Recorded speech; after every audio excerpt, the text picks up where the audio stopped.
On. Hey guys, Daniel here. This is another video. My next guest, he needs no introduction. He's the legendary Phillip Kennedy Johnson. If you're a comic book fan, odds are you've heard this name. He's done countless work on countless different comics. Recently, he's been working on Superman quite a lot. He's worked on Action Comics, which I have right here, and I have a few more of his Superman stories here. He also did the House of L one shot and the Worlds of War story, which I love. I've touched on a channel a little bit, but also recently he's been doing the Alien series, which issue 6, I believe, just came out the other day. Would I be correct in saying so? Yeah, that's right. Seven is about to hit. Yeah, exactly. And so he's also done quite a few work on some different comics, such as Empire, Captain America, Extreme Carnage, Kill a Man, Marvel Zombies Resurrection, Planet of the Apes, Kong, The Last God, and Last Sons of America. But he's very kindly agreed to come on for an interview and let me annoy him. So, Philip, thank you so much for coming on. How are you doing today? I'm great, man. It's a pleasure to meet you. Meet you as well. I've loved your work for a while. I'm so excited to get into all of your different works. But before we get into, your main stuff, yeah, let's just cover some basics. How did you get into comic books? Were you a fan growing up? Or I was for sure. Yeah. yeah, As a kid, I learned how to read off of comic books. Actually, I didn't get a lot of playtime with my parents, but they read to me a good bit, and Dad encouraged reading a lot. And sometimes he would go to a flea market or a garage sale and just come back with a box of ripped up comics. And I just kind of amassed this pile of old comics that were mostly secondhand, third-hand books. And yeah, I just completely fell in love with them. And I wanted to be a comic artist myself as a kid, like growing up. Eventually, my interest turned elsewhere, but I never lost my interest for comics. And I had a younger brother who actually wanted to do comics as well. And when it came to, he's like 10 years younger than me. When it got to that time, when he had to, figure out his career, he kind of didn't know how to get started with comics. And, I didn't either really. So I was like, well, just come move in with me. We'll figure it out together. So we started going to conventions together and learning, like reading books on how to make comics, what a script looked like, what the process was like. I started writing scripts for him to illustrate just so he would have a portfolio, because he didn't really have any sequentials. He just had like pinups and things. He didn't have pages, like real comic pages. So I would write scripts for him to draw just to help him and just for fun, And then when he started to get busy with other things, I started to, I'd already gotten the bug kind of, and I was looking for other artists to work with. And one of them turned into my first published book, which was Last Sons of America. I kind of took off from there. yeah, absolutely. Give me perfectly way there. So, how did Last Sons of America come about? Did you approach? You worked with Matthew Dow Smith and that, who's worked on like Doctor Who and Suicide Squad, Health Pay. So, did you approach him and ask him to work on that book with you, or did you pitch it to a company, or how did that even come about? I had gone to Baltimore Comic-Con a few Yeah, times, and I'd made friends with Ron Mars, who was a comic writer, huge writer in his own right yeah, back in the day, and still has been working all this time, but like made his name on Silver Surfer and Green Lantern and other things in the 80s and 90s. And he knows like everyone. And he was good friends with Matthew, and he was doing something with Matthew then. And he introduced me to Matthew, and we became friends. And yeah. he and I were both kind of looking for the next thing. And I kind of pitched him some ideas, different ideas I had in my head, and he was really drawn to Last Sons. And so I put that one together, finished the scripts, and he drew the first one. And well, he drew like the first scene or two of the first issue, and I put together a pitch packet with it and Yes. started shopping it around. So at that point, I was going to conventions with a handful of comic pitches on my Kindle Fire that I was shopping around. And Ron at some point introduced me to Philip Savlik, who was the vice president of marketing and publishing at the time, I think, at Boom Studios. Oh wow. And yeah, and showed him what I had, and he really liked Last Son. So that's the one that became my first book. So I imagine it's as easy as that. After that, they just gave you Superman and Alien. It's just that's as simple Totally. as that. Yeah, Next day that's with the Superman call. But it is actually, once you get that first book made, I mean, trying to get noticed as a writer in comics is yeah, super hard, because I mean, I'm not going to say it's easier than being a writer, or easier being an artist, because obviously it takes an insane amount of work yeah, to yeah, get really, really good at it. But once you are good, the work kind of speaks for itself, and anyone can just kind of glance at it and see if you're ready or not. As a writer, you have to get somebody to invest enough to actually sit down and read the thing. So it's tricky. You don't have to, but very often you got to find the right artist to pair up with you, and pay them to work with you on something, kind of invest a little bit up front, so that you have a good looking pitch that people will then actually read your work. But once you get that first book made, suddenly everything becomes just exponentially easier. At that point, you can get, if the process is a good one, you'll be working with that publisher more on more books, hopefully, which is what happened then. Last Sons led to Warlords of Appalachia. It led to some licensed books there. They were doing Adventure Time and King Kong and other things, Planet of the Apes, all the Jim Henson stuff. And I got shots at all of those based on the strength of my relationship with them on Last Sons and Warlords. Meanwhile, somebody at DC, the Justice League editor, noticed Last Sons of America, and the talent guy at Marvel noticed Warlords of Appalachia. So I kind of had these people helping me out in both camps, and eventually they came to me and offered me a gig on those.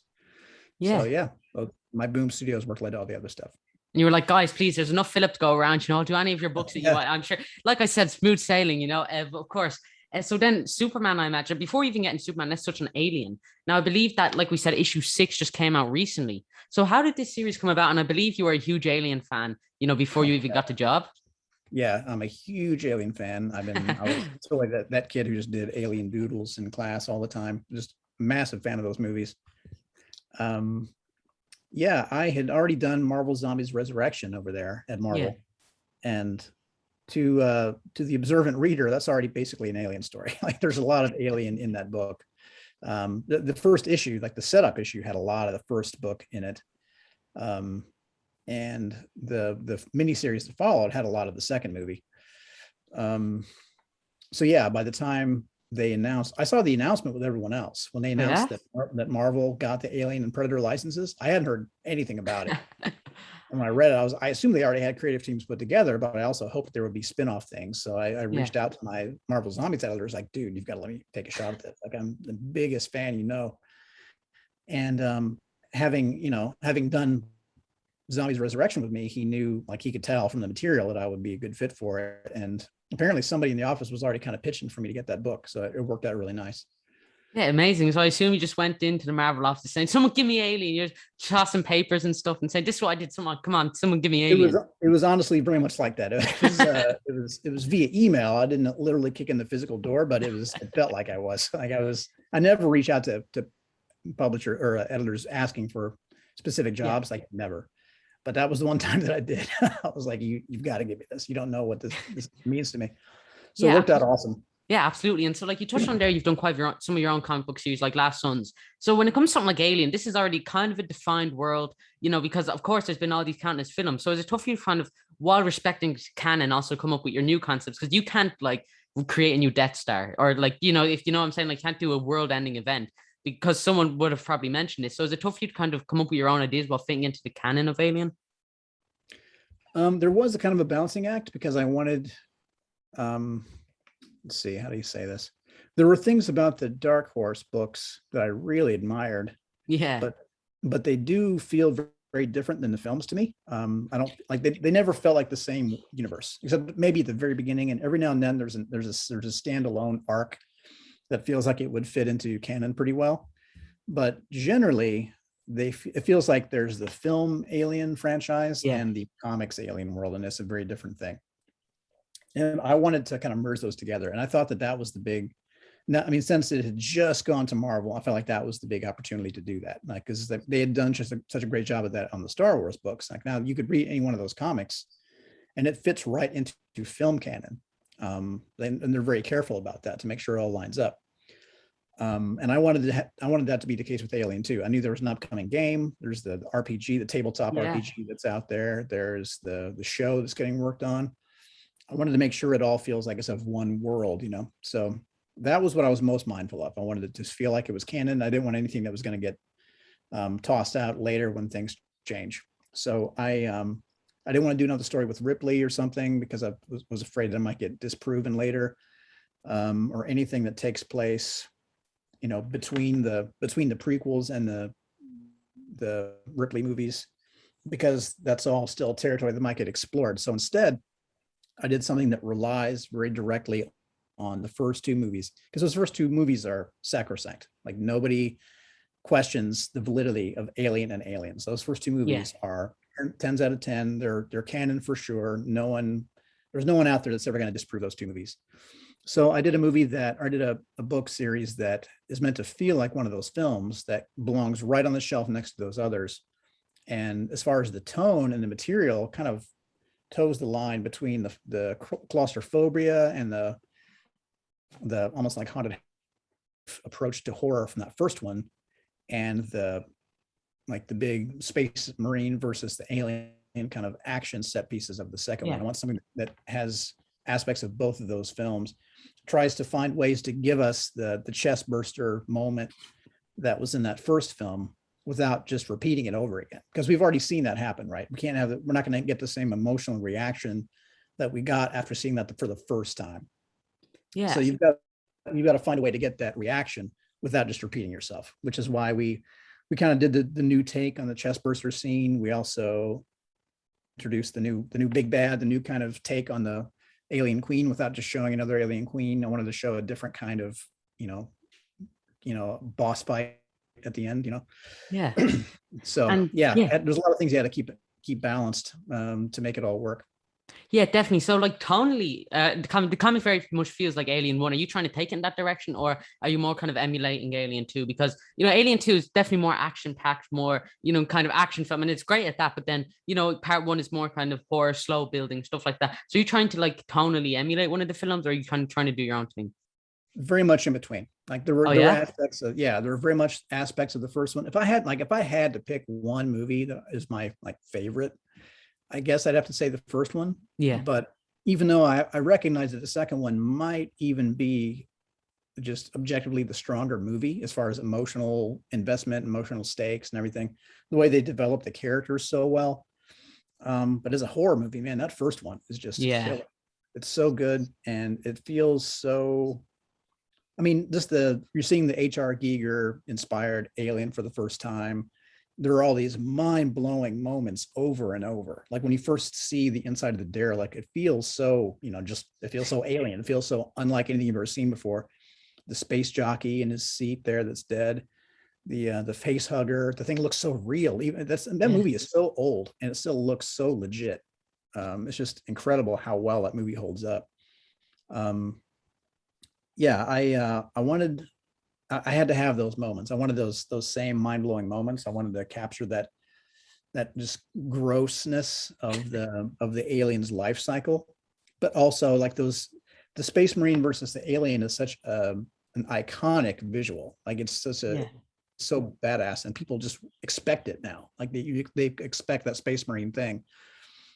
So at least for the first book, I knew I wanted aspects of both of those movies in there. It had to be in between those two. I couldn't commit to one or the other because it needed them both. For the second arc that's happening now, that's about to start. I'm willing to kind of start stepping outside of familiar territory. For this next one, I really wanted to show something new. So I'm taking kind of a half step outside of what is familiar and show the alien in a very new kind of context. Yeah, and are you trying to kind of see what you can get away with the editors? You're like, okay, Xenomorph's like cigarettes now, it's canon. And you're just like slowly pushing it and seeing if you can kind of get away with it. Oh yeah, so the second arc comes out soon, so people can pick up issue 7, which drops sometime next month as of time of recording. This month. Yeah, it comes out in I want to say a week after next, like in the neighborhood of the 20 something.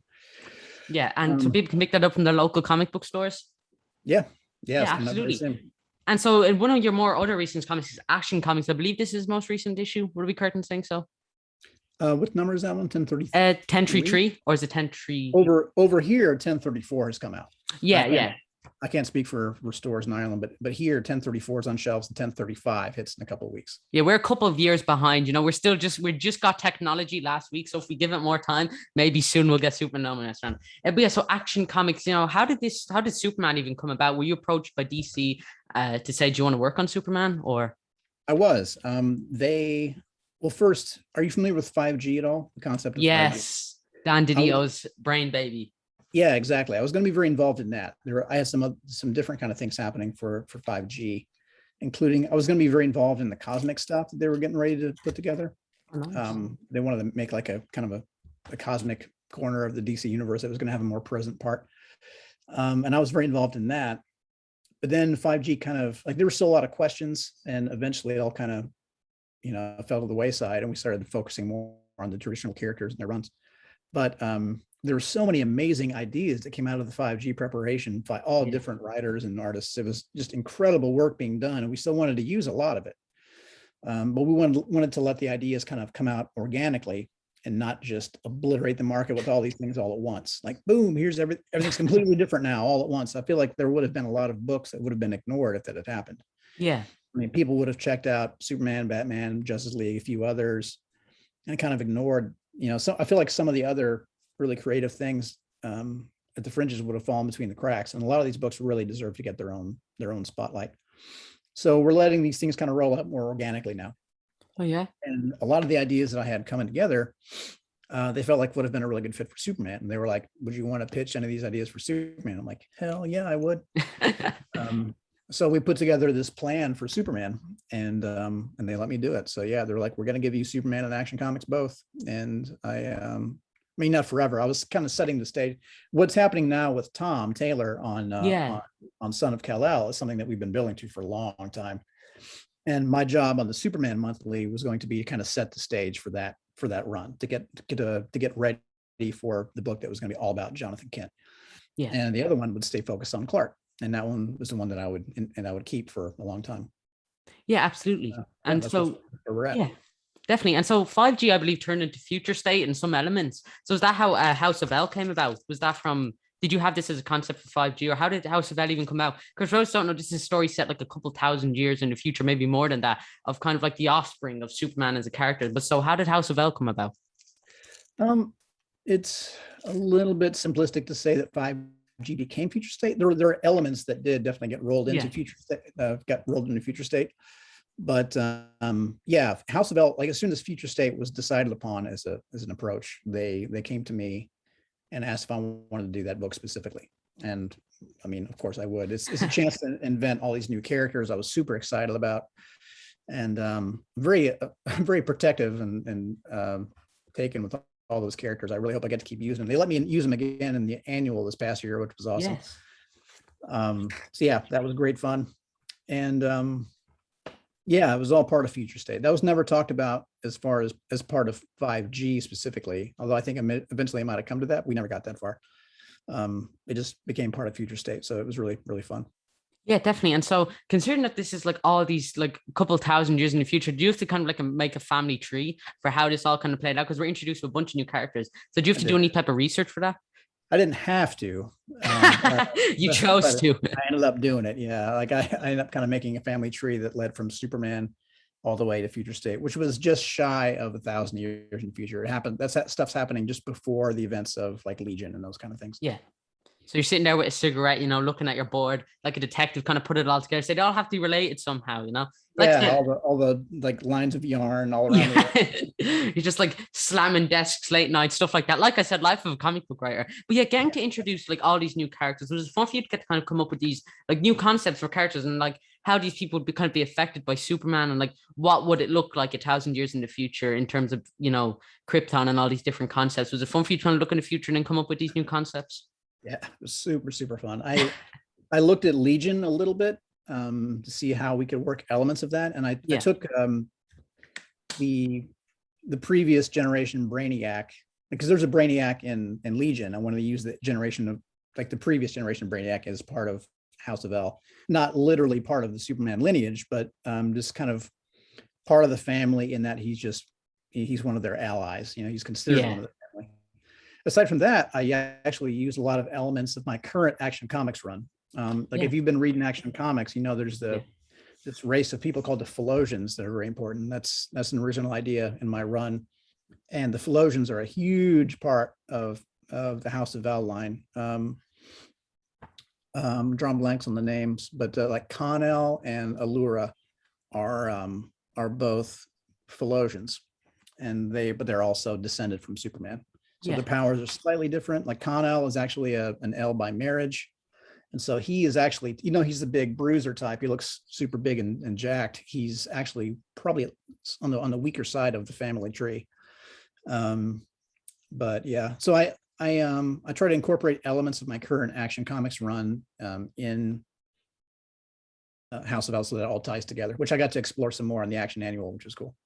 Yeah, absolutely. And so, like you just brought up there, getting to work on all these different characters, especially when it comes to something like House Fell. Are these characters you'd like to work on more? Because these are characters, of course, created by you. And so, I imagine there's a bit more freedom because, as we all know, comic book fans, they're not very opinionated. They just kind of let it go with the flow. They'll never, disrespect any type of comic books, which is, of No course, way. Yeah, they're all very understanding. yeah, exactly. They just love every concept. But so I'd imagine like there's a bit more freedom working on your own character because no one's going to send you a message saying this is so out of character for this. I just burned my copy or anything like that. So is it like even though it still exists in kind of the bigger DC multiverses, there's still a bit of freedom attested?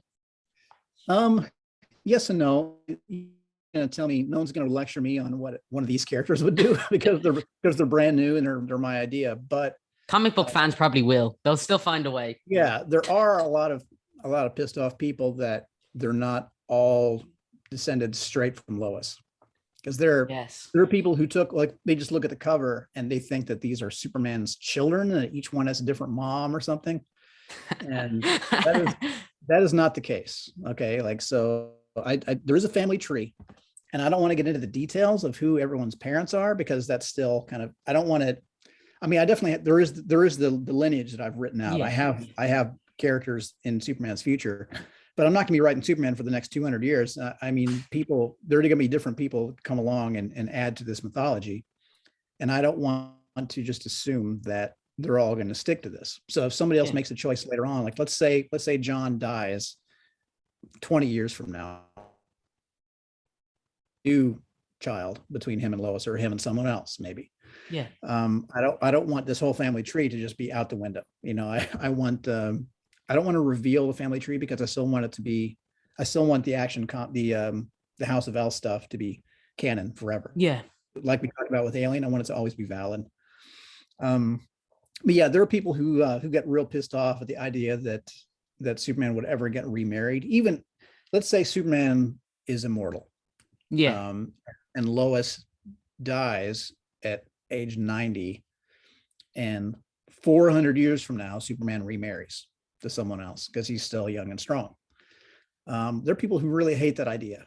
I feel like it's okay. We all know people who lose a spouse and remarry later in life, and it's okay. But for some reason, for Superman, it's not okay. It can only ever be Lois. And I took a different approach. He's not going around getting hooking up every couple of years. It's different. No, I mean, comic book fans, that doesn't sound like them at all. Being angry over a specific character. Are you sure? No so speaking of that, like taking on like character like Superman, because you were right after Bendis, so of course you did quite a lot of work. So like, did you notice how like protective fans were, or was this like, I don't know, was your first time on Superman? Was that when you really experienced just how passionate the fans can be? First probably to a higher degree. When it comes to Superman. Maybe not the first time, but I definitely I've not experienced quite the level of animosity that I experienced at this point. Not everyone was. A lot of people are actually very kind, but there are a lot of people who are very supportive of Bendis and supportive of me. Other people who really hate Bendis and want me to do well. Other people just want Bendis back and don't love me. Like everyone's very opinionated. And it's fine. Like, you're not going to please everyone. That's fine. I'm doing my best. No one can say I don't love the character. Absolutely. I love Superman. I'm doing my best by him. So yeah, there are things that Bendis did that I'm not. People are like, are you going to undo all these things that Bendis did? I'm like, no, man, that's part of the mythology now. Yeah. Like, it's not my place to just wave a wand and just go back in time and just undo all these things because I don't like him. Because I mean, what if the next guy does that to me too? Like then suddenly none of the mythology matters because it could all just fall apart at any moment. Yeah. So I'm trying to, do the things that I think are best for the character, but doing them in a upon mythology and not destroys anything. Yeah. And so was there like some pressure taking over after Bendis, like as the Superman writer? Because, it's Superman, you're taking over after Brian McBendis. So did you feel pressured in any way? Or you like, yeah, okay, I can do this? Or like, what did you feel? I felt pressure in a way that I took it very seriously. Yeah. But I was never like, I didn't lose any sleep really. I was actually very excited because I have such strong feelings about Superman, about how I see such a clear vision of Superman in my head. I know who he is. So I really was anxious, just very excited to show people that vision of Superman because I know that he's the right one, the true one, the way that people have their, their religious devotion and they know that what they believe is true. I know that the Superman I see in my head is the true Superman, and I really wanted to put him on the page, And there are other versions I've read over here that don't fit that. Sometimes I'll read a version of Superman that doesn't feel right to me. And in my head canon, that just kind of goes into the realm of fan fiction. Then, like if Superman does something that I think is kind of douchey, I just kind of discount it. I just kind of don't. Yeah. Okay, that's fan fiction. True. I know who Superman is. I was just very excited to show people that version of Superman so that they can feel the same excitement that I feel. Because people say stuff like, "Yeah, he's boring. There's nothing to Superman. It's not a boring character. Or you can't tell good stories with him." I don't feel that way at all, and I'm anxious to show those people how exciting and how compelling Superman can be. Yeah, definitely. And so you just gave me a perfect opportunity there. Besides Henry Cavill's CGI mustache, what does Superman mean to you? When you think of Superman, what comes to your head? So a lot of people use the word hope when they're describing Superman. They say Superman is hope, and it's not untrue. But to me, if you were to sum up Superman very concisely, to me, he's about compassion and humility. Yeah. And the powers can never be the point of the story. The power should only be there to illustrate how incorruptible he is, because we've all heard the cliche that absolute power corrupts absolutely. Like anyone with great power, it has to corrupt you. Like that's just what power does. Power corrupts people. And Superman to me is the living contradiction to that. Like he's the person with this incredible power that wields it with absolute compassion and humility always. He's the example that we should all strive for. There was a person on another podcast I was speaking to. Actually, it was an alien podcast, not Superman, but we were talking about Superman a little bit. And he asked me what I thought about like the Man of Steel version, like what version of Superman is my version. And he really likes the Man of Steel take on Superman, like the idea of him being more complicated, of him being unsure of himself, of him questioning what he'd be doing, mistakes. Someone he finds more relatable. And that is not the version of Superman that I choose. Superman that is as weak and stupid as I am. Like I want a Superman that shows me the way, that inspires me to be my best self. He should be the best of us always.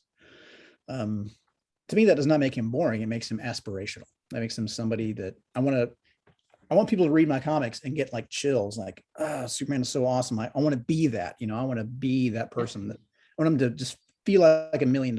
Like Mark Miller said, like how you should come out of a Superman movie feeling like $1 million.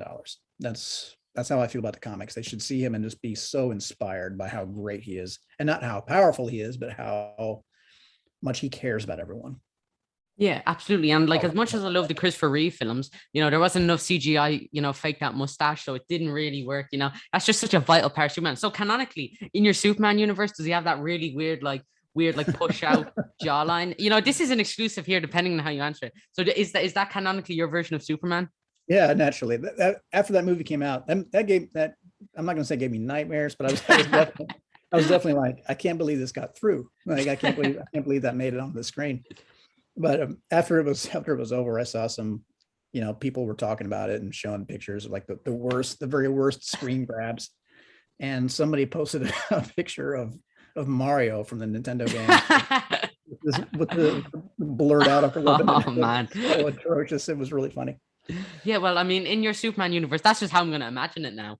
Bleeding Cool, Nerdist, get on this. He just said, basically, we're going to make a headline out of that somehow. But yeah, so Superman, like I said, he's really fun character. And I also love how you've been exploring, John Kent as a character as well. But of course, now he kind of has his own stuff, of course, with Tom Taylor. But so how fun is it for you kind of explore that dynamic? Because for those who don't know continuity, Clark was gone for a while and he came back it was something like that. Now John is basically older, so he's not a young, kid he used to be. So is it fun for you to kind of write that dynamic between the two characters, between John and Clark or Kal-El? Yeah, it's amazing. I'm a dad of a young son myself. And yeah, having them together in a book is just the best. Because my son is such a huge fan too. And my relationship with him is like strangely close. Like I'm so close with my Yeah. son. We're like best friends. And getting to show some of that in the book and just how much I love him and knowing that he's going to have these stories even after I'm gone. It's just incredible knowing that. I want him to always be able to read these books and look back and see himself. I mean, my Superman run, issues 30 to 32, are a literal love letter to my kid. And it's such an honor to get to do that in a book that's canon now. And the same with my first non-future state issues with Superman, where Superman 29 was then tied into Action Comics 1029. And that was a story called The Golden Age, which it talks about, it talks about fatherhood, basically. It talks about how, every kid grows up thinking that their parents are immortal or like perfect and know the answer all the time. And eventually that comes to an end and they see their parent makes mistakes. They see their parent fall. And, it's a moment they have to. And so it's the whole thing is just a statement of, you're going to see me make mistakes, and that's okay. Like someday you're going to make mistakes for your own kid, and that'll be okay too. Yeah. Just do your best and step out from my shadow when you're ready, and don't feel bad about it. Like I don't want you to feel guilty for surpassing me in every way. Yeah. So that whole thing is kind of just a statement about that. And it was so great to have Phil Hester on that book, because he's an artist's artist. Yes. And has this old style. He worked on the old Superman animated show. Oh, did he? I didn't know that. He did, Oh, yeah. wow. Not for super long, but he was on that show, and you can Probably see got that fired knowing Phil. Probably. yeah, super, total jerk. He, knowing, I mean, that's where he kind of got his concept of what Superman is, like the streamlined. He described Superman as like a 57 Chevy, like having this all this mass. He's this big guy, but like the streamlined contours, So he really just, I don't know, I feel like that really comes across in his version. So it was a great style choice for those two issues. And then getting to write Superman and John on an adventure together after that was incredible. So, I mean, a lot of people are pretty pissed off about John being older now, but it was really cool to get to show them on an adventure together where Jonathan can hang himself. Like he's himself really powerful now, and starting to surpass his dad in key ways. His dad is still the old veteran who knows what to do. Jonathan is getting very powerful, and you get to see that kind of come to light and see how they help each other, see how Superman still knows all the answers kind of, but Jonathan is starting to be able to do things that his dad can't do. So it was a really fun dynamic, and just showing how much they love each other was the best. Yeah, definitely. And like I said, that's one of the versions of Superman I think everyone knows, because he represents, peace, happiness, hope, love, all these different kind of things that's what people associate with Superman. And so he's obviously a character that when people think of optimism, they think of him, and some people have called him boring, which I don't think is true. Like, I mean, growing up, he's probably never my favorite character, but I kind of always appreciate the fact that he existed because I knew what he meant. And so after reading your stuff, I've just kind of appreciated him more as a character. So it's always kind of important to you to keep him as this optimistic character. Like, okay, in this situation, he'd be thinking about the very best outcome, and he'd say something along these lines. And, he would never kind of try and doubt anything. So is it tough for you to kind of always keep up that optimistic version of Superman? It's not tough. No, I know who he is. I know what he would do. I mean, there are times, it's the tricky part is that you have to be thinking, like, it's easy for a smart guy to pretend to be stupid, right? but it's harder. It seemed like it'd be harder for a dumb guy to make himself smarter than he is. So that's kind of where I'm at. I'm trying to speak with the voice of a person who is better than I am. So I have to give it a lot of thought. Like, whereas, if I, when Superman finds himself in a very tricky position, when something really bad happens, he has to know what to do right away. He's making snap decisions, but I have the benefit of being able to think about it for a week or so. So should I save these people? Let me sit on it. Well, it's not yeah. I mean, not that one's pretty easy, but no, it's thinking about what exactly the line should be. Like, what words would Superman choose? Like, the best human ever, what would he say in this moment? So I get to think about it for a long time, and that is the best part about writing Superman. Honestly, is just you get to have Superman's voice in your head all the time. You get to just imagine what the best person alive would do at any given moment, and how he would use his godlike powers to help as many people as he can. So no, it's not difficult. I want to think about it and make sure I'm speaking for the best person ever, like the very best person I could ever be. What would that person do? So it's not hard. It just takes love and care. Yeah, absolutely. So that you just put it perfectly there. But something, of course, that's kind of become a Superman trope is evil Superman. And like every second issue, every 2 years we get it, he's evil Superman, and I think it can be done properly. But like, so do you much prefer writing that optimistic version of Superman, or somewhere down the line do you see yourself writing a comic where he just hates everyone and he's just I don't know, doing all this evil stuff, or do you much prefer writing that optimistic version? Yeah, I mean, the evil Superman. I'm not opposed to that version of evil Yeah. Superman, but it's been seen so much lately that I don't think we need another one. We've got, I mean, of course, we've seen the version that's in Injustice, which that's about to be an animated show too. We've seen even in Snyder's Justice League, we saw like a glimpse of the future in which Superman goes evil. There's Homelander in The Boys. Yes. There's there's 1,000 examples, and I sort of do it too in House of L, where the big bad is a son of Superman, Pyros, who's the bastard child of Superman and Circe. Yeah. He's not, he's on the face of it, he's evil. The Red King, he's going by the name the Red King. Yeah. And he's kind of like King Arthur's Mordred, right? He's the heir that comes forward to bring down the House of L and take his throne.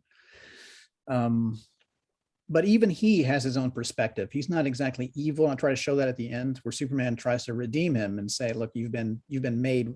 This is what you've been made by your mother. I know there's better in you, and we're going to prove it together.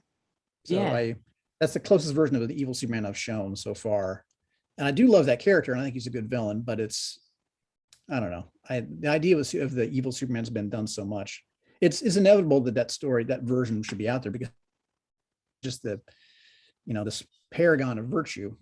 So it's important that we see the antithesis of that. But instead of showing an evil Superman in mind, what I've done is taken one of the big muscly space aliens that kind of look the same, like Thanos, Darkseid, and Mongol are all kind of the same guy visually. I feel like it's really important that they're depicted as characters very differently, so they all have their own personality. And that's what I try to do with Mongol. Yeah. Mongol is now he's like the slaver. He's built this cult of slavery on Warworld, and that to me helps me make him stand out. So instead of evil Superman, we're seeing the exact opposite of Superman, where he's all about freedom and truth and hope and justice. This guy is all about dominance and enslaving others and just putting his foot on the neck of the universe through Warworld, and not just in the one-dimensional I'm going to be evil for its own sake kind of way. It's all about slavery, about collecting the other races and making Warworld as powerful as possible, and making himself, like the name he gives himself in the book is He Who Holds All Chains. Yes. The slave that really revels in that dominance and being the apex of the pyramid and having this whole cult of personality around himself. Yeah, definitely. I think if your version of Superman ever went evil, we'd all know his tragic villain origin story is because of his upper lip. He just couldn't stand it, so he just decided to just do genocide, because that's how we would all react to having that CGI upper lip. I think that's a fair reaction, honestly. But yeah, so you gave me a perfectly way there. Mongol. So it's a tough for a character like Superman. For other characters, it's probably easier to come up with these villains or use some pre-existing villains, because Batman, if you came up with, I don't know, you could literally come up with anyone and you could say, okay, I could see maybe a world where he could get the upper hand and win. But Superman, how do you come up with a villain or something and I think you've done a brilliant job of that, because we do see quite a few examples, but how do you come up with something that could even come close or even pose a threat to Superman? So is it kind of tough for you to come up with these, threats that could pose a threat to him or anything like that? Or do you find it rather easy?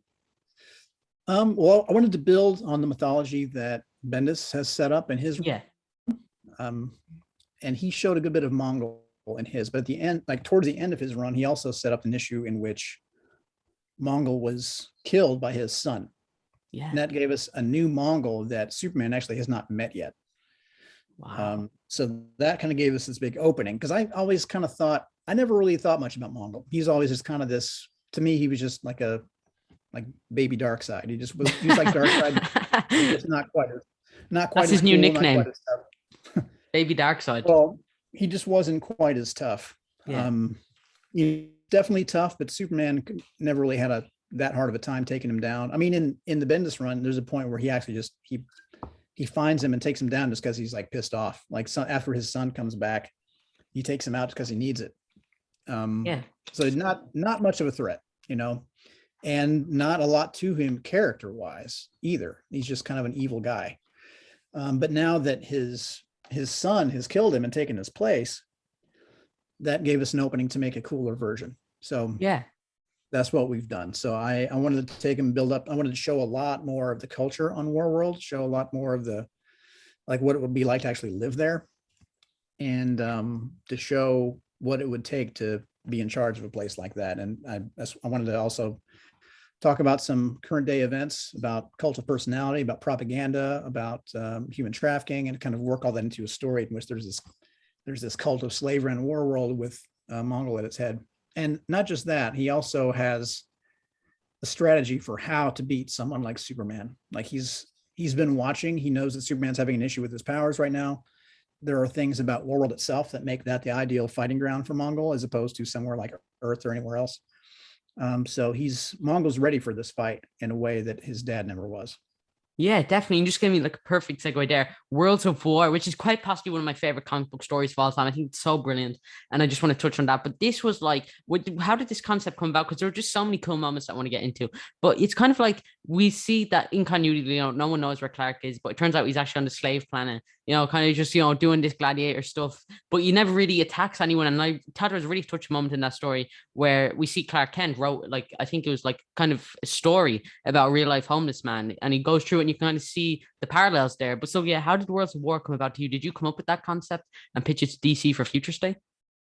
I did. When they came to me about doing a Future State Superman story, I knew I wanted it to be, well, okay, I had this issue back when I was a kid, Superman 400, which was an anthology of short stories. Yeah. By an unbelievable all-star cast of creators. Just wow. The most ridiculous, like all the biggest people that were alive at that time, like literally everyone. It's insane.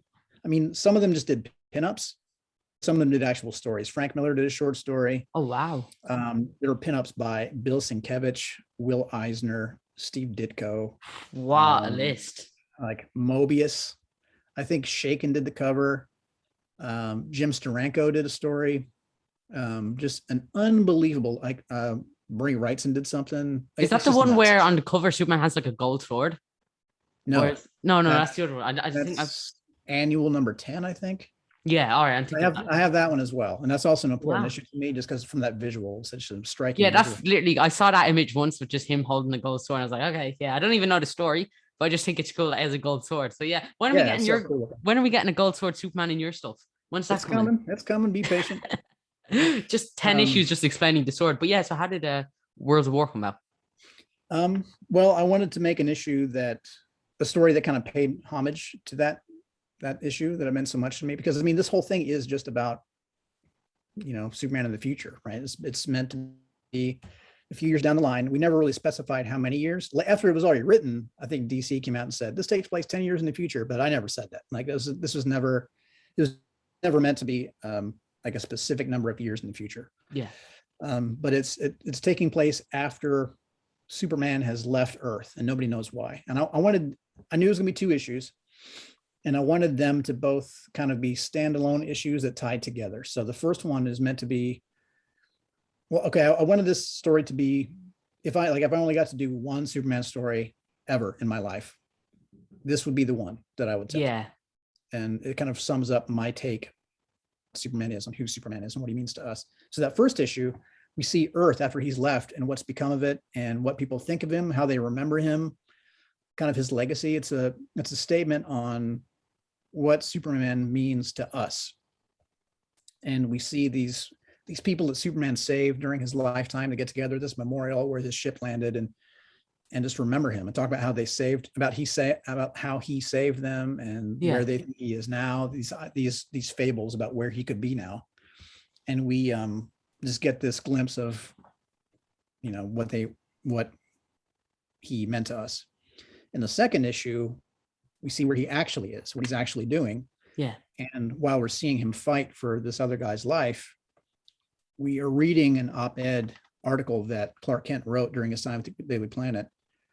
And where, as you say, he's talking about this homeless man who died, a person that many of us would regard as a failure, someone who died with nothing. But Superman regards this person in the highest regard. Yeah. And it's about what humanity means to him, about what we meant to him and how we were inspiring him, even as he was inspiring us. And yeah, definitely. Yeah, those two issues just sum up who Superman is to me. It's felt like a story that Clark Kent would write, a story that's about, it's not about a big gloom and doom political story, this big crisis that's happening, or about anything that's trying to make everyone angry. It's a story of inspiration about a person that we would walk past on the street as a just kind of ignore that person, who actually led a very extraordinary life, and how Superman knew that and saw that person's true worth. You know, I think that just sums up who he is. Yeah, absolutely. And I think that's one of my favorite stories. And I believe one of the lines was something like, no, I'm not going to leave until like every shackle and every prisoner is free. That gave me chills, because that's just such a Superman line. I thought that's fantastic. So I have to commend you on that. But yeah, so another thing I want to touch on is that my friend over on Twitter, Phil Dunn, you guys check him out, at Love the Robot. He recently, I think he made a post a couple of weeks ago about how much he loved the story, like I think War of Worlds.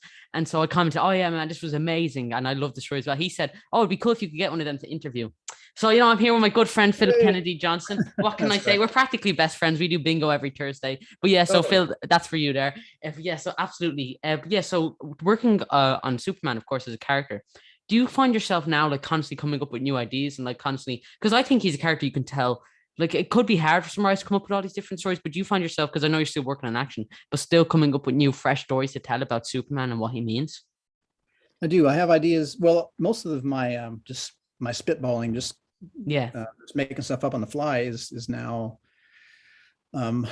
it's in the service of making Warworld as rich as possible. I want Warworld to feel real. You know? Oh, look at that. This little Kryptonian toy.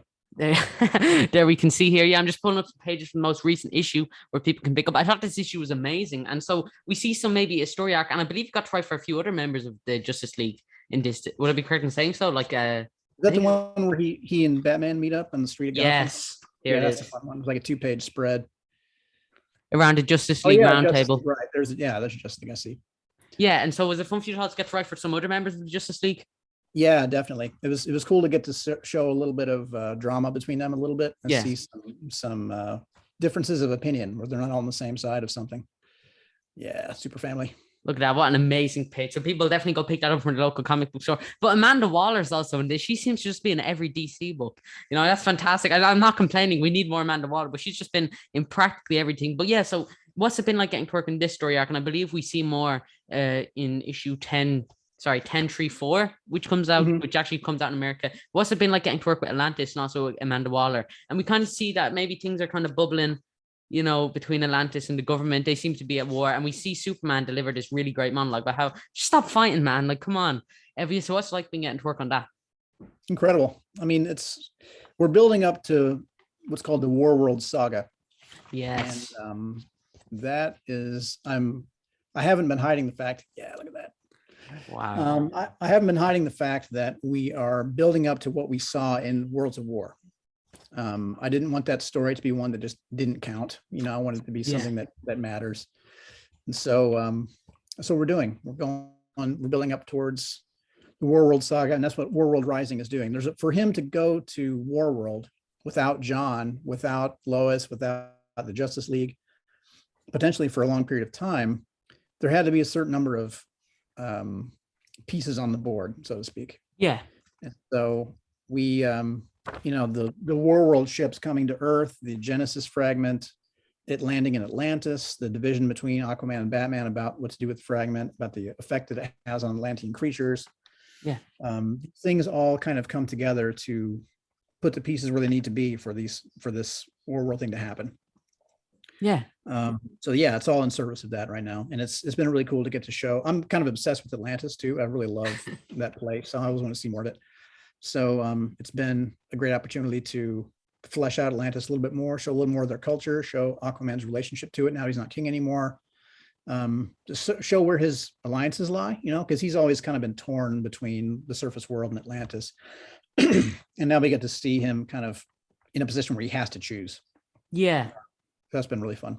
Yeah, definitely. And we all know there's only one man who can truly stop any of them, and that's Condiment King. I bring him up on my channel all the time. I don't know if you're aware of Condiment King. He's this Batman villain who just I remember him from the animated series. Yeah, ketchup and mustard. I've brought him up in about 100 of my interviews. And I have this plan where if I bring him up with all the current DC writers, soon he'll be in every DC book and all the editors will hate me. And I think the editors, their email must be busted because they're not getting my 800-page Condiment King script. Not sure that's about it. It just has to be broken, because that's just next $1 million series, yeah, so coming off Condiment King, don't know why I brought him up, and I stand by it. It does good work on Last God, which was a recent series that I believe you published under DC. Was that Black Label? Yeah, it was DC Black Label. Yeah, and so that was kind of like this huge and it really felt like a lived-in world. So for people that don't know about Last God, what can you tell us about it? Last God is an epic fantasy horror story. It's really fun. It's kind of like body horror in the context of Tolkien. The short pitch is like, what if the Fellowship failed? And it's we're in a world, in a very bleak, high fantasy world in which 30 years earlier, this Fellowship of Heroes found the black stair that takes you out of creation and killed the last god, Mal Ultap, the god in the void, who was at the time was kind of ravaging the world with a supernatural plague called the Plague of Flowers. And they saved the world by killing the last god. And then 30 years later, they've become all the kings and queens of their world. They're running things. And but then we find out that it was all the story that they told the world it did not go down the way they said. And the Plague of Flowers returns through the corpses of these heroes. Basically, one by one, they start to turn, and the Plague of Flowers returns using them as vessels. And then this new cast of characters kind of gets swept up in this big adventure, and they have to do what their heroes claim to have done and actually kill the last god. So we're seeing, at that point, it kind of becomes like a true detective type thing where you're seeing two story arcs take place at once. We're kind of going back and forth between the past and the future. And we're showing what actually happened with the original Fellowship, and then what's happening now with the second Fellowship as the mystery kind of unfolds. Yeah, brilliant. So people can pick up some of that from their local comic book store. I believe there's just a collection that came out. Would it be correct in saying so? Yeah, there were 12 issues that came out, plus a spinoff, plus a source book that actually makes the whole thing playable in 5th edition Dungeons and Dragons, which is cool. But now the collection is out, so that you can get this really beautiful hardcover that has all that stuff in it. And so do you just love world building? Because I believe you also create a language for like a kind of like his Kryptonese language as well. And so is world building just fun for you? Because you also did quite a bit of building on the Last God. So is that something that you enjoy doing? Yeah, it feels important. I want it to feel real. I want all these worlds to feel real. I love that fans go down the rabbit hole with me. And like whenever Kryptonese shows up on a page, people will always be transcribing it, try to figure out what it says. And I wanted to give the thing about Kryptonese when it's currently used in comics is pretty much just a font. You can just translate it into English. Yeah. I wanted to show languages that are legit, that where you can't just sit down and figure it out. I want something that takes more trouble, So I made up a language for, when I say a language, I mean, I don't have a full lexicon where I can just, write any sentence, but I've got a couple hundred words. Just create your own dictionary. I've got a couple hundred words of a Warzone language that they use in one of those issues that you've got. The same thing for the Philosian language that we've seen just a few words of that. I've got a little more of that. There's another one that Clark sees when he goes inside the kaiju, and he sees the necropolis. I'm saying that wrong. Necropolis. And he's seeing all these big monoliths of Genesis, and there's writing on them. That's a real language that they're writing that I'm kind of putting together, and it's a huge pain in the ass because that particular one has like nothing to do with traditional language. It's written in circles rather than traditional ways. Like it's all these little hieroglyphs. It's a lot of work. But you ever just start half-assing it, like, okay, this is an upside down E, that means something here, something like that.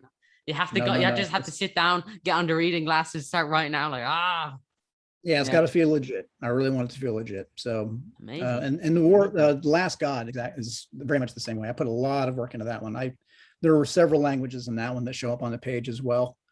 And each one has at least several hundred words of vocabulary that it has a very distinct style, like very distinct rules that make it sound unlike the others. Like if you read a couple words of, I forget the name, it's been a few months now, but the Vaco's tribe of the Elva, because the Elva meaning elves, like they all, there's not just one elven language because they all have these different tribes everywhere. So they all have their own.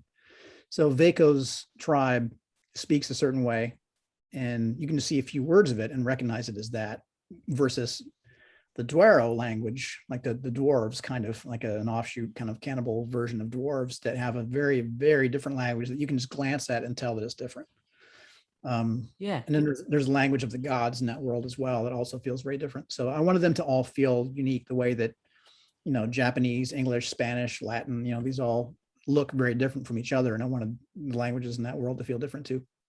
Yeah, definitely. And so coming off that, there's one of your newer comics I also want to touch on is Extreme Carnage, which I believe you were only working on recently, and it cover, as much as I hate to compliment Declan Shalvey, he actually did a good cover on that, you know, for the good work he occasionally does do, you know. Declan, if you're watching this, friend of the channel, he not only that, so he actually did a good job. But yeah, so Extreme Carnage, how did that come about? Because actually I believe in current continuity, Cletus Cassidy is dead. So, you know, how did that job even come about? Yeah, he is dead. He's dead as hell. In fact, it's like just the bones remain. He's so dead. It would be a little weird to bring him back at this point. So I mean, but the thing is, Cletus Cassidy is such a huge part of the Carnage mythology. It's a little weird to have Carnage without him. Yeah. So we had to kind of, but I mean, luckily in the Donny Cates run, they kind of established the idea of the Codex and how everyone who's ever been attached to a symbiote is like their consciousness is sort of saved in this Codex. And if a symbiote is attached to a certain host for a long time, or if they have an especially close bond, that personality can still sort of be imprinted on the symbiote to some degree. So it still very much feels and talks like Cletus, even though technically Cletus is dead. But Cletus is walking around in this book. He does have a host, and we'll see by the very last couple issues of this series, we'll see who that host is, and it'll all start to make sense. Yeah, I didn't want to do just another copy of all the Carnage stories we've seen, because I mean, Carnage is kind of an uncomplicated villain, right? He's just about killing as many people as he can, as messily as he can. He's a total psycho. Not a lot to him. I didn't want to do just another story about, you know, Carnage just mowing people down. So I pitched them the idea of Carnage meets the Manchurian Candidate, like the symbiotes meet the Manchurian Candidate, and like this big political conspiracy kind of that draws upon certain things happening in real life these days. So that's what they let me do. So we've kind of got a little team of white hats and black hats kind of converging on this event in Washington, D.C. Yeah. So yeah, it's pretty exciting. Yeah, and I believe a few people are working on that. Not just you, but Steve Orlando is also doing some Carnage work. You also worked on Kill a Man, which is a series you did with him recently enough. Yeah, perfect. So it's a series you did with him recently enough. So what can you tell us about Kill a Man? Kill a Man is a story that felt really important. So Steve and I met. Well, I can say where we met the first time, but we kind of just met in passing a few times, but never really knew each other until AlbanyCon, this convention in Albany, New York. And we all kind of went out to this place to, you know, get chicken wings at this sports bar, and there was an MMA fight on, and I love MMA. So I practice MMA myself, and I just love it. And Steve had just started to appreciate MMA as well. He's an old, wrestling fan. And I kind of gave him some shit about that. I think wrestling is stupid. I'm not a wrestling guy, but I really love MMA. And we talked about MMA and became fast friends over it. And at some point he came to me with the idea of Kill a Man, where it's about this second generation MMA fighter whose dad died in the ring, was killed in the ring after like calling somebody a gay slur. Yeah. And then, years later, the son has grown older. Has become a MMA practitioner himself, a kind of a star. Yeah. And right before his title fight, the closet thrown open. He gets revealed as gay right before his big title fight, and he loses all of his endorsements.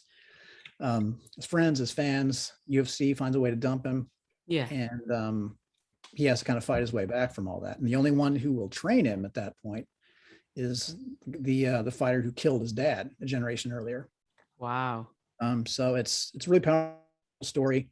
It's about the subcultures of MMA, but also, queer culture and how they intersect, or up to this point don't intersect much. I kind of want to see the mashup of those cultures and how the MMA community would act, so it's a story that meant a lot to me. It was really, there's a lot of Steve on the page too. It's a personal story to him for sure. A lot of stuff he wanted to get out there, and it's a really important story. So I'm very honored to be a part of it. Yeah, absolutely. And I don't think you end on a better note. Thank you so much for your time. Before we finish up, are you on Facebook, Instagram, Twitter, anything like that? Yeah, I'm on all three of those. I'm on Facebook under my full name. I'm on Instagram. It's my full name with underscores between each one. Yeah. I'm on Twitter at Phillip K. Johnson. That's Phillip with 2 L's. And let's see, I got my website as well that has a ton of my work on it. Shows what I'm up to now. And that's just my full name, phillipkennedyjohnson.com. Yeah, perfect. Everyone, that's all linked in the description. But what any comics you like to promote? I believe like we touched on, Alien issue 6. Issue 6 just came out. And if you're American, issue, or if you got earlier, Superman Action Comics also 1034 is out. But anything else? Any other comics you like to touch on or promote? Yeah, please. This month, Action Comics 1035 comes out on the shelves in the States. Alien number 7 comes out. Next month, my issue of Red Sonja, Black, White, and Red comes out, which I'm really excited about. And that's Black, White, and Red anthology of short stories. And I have a short story in there with Steve Beach, just a maniac artist. This is the most badass Red Sonja I've ever seen by far. So I cannot wait for you to read that story. A story called The Iron Queen. Let's see, November, I've got a single issue of Batman, Superman, and the Authority, number 1. Wow. Which is a double-sized one-shot that takes place between issue 1035 and 1036 of Action Comics. It's right before Superman leaves Earth for Warworld with the Authority. And we see Batman, Superman, and the Authority kind of take the team on a test drive on this big, important mission. And it's with 2 artists. And we've done it in a very creative way where it goes back and forth between two artists for a reason that will be made clear in the issue. Is with Trevor Harrison of Deceased fame and Ben Templesmith, the artist for 30 Days of Night and Fell and a ton of other things. Oh, brilliant. Superstar artist. Yeah, brilliant. Thank you so much. And everyone, if you haven't, I would highly recommend you pick up all these comics. If you have yet to read Alien, you can pick up issue 1. There's so much variance for issue 1, which my dad, Simon, huge fan, of course, picked up all the variants right here. But yeah, if you've yet to read issue 1, you can go pick that up, or you can also pick up issue 6, which just dropped. Issue 7 is out next month, and more Action Comics as well. But yeah, thank you guys so much for watching. Philip, it's been such a pleasure talking to you. I'll talk to you a little bit here. Before we finish up, you can go follow me over on Twitter at SamboGizmo1, or you can donate to the National Deaf Children's Society if that is a possibility, if you do have the means. They're over on Twitter at the NDCS, I believe, National Deaf Children's Society. Yes, that's right. You can go follow them over there. I'll link them in the description. But yeah, as always, please make sure if you do have the means, even if you don't, just a follow or retweet would be much appreciated. But yeah, thank you guys so much for watching. I will see you on next video. Stay safe and stay super. Bye.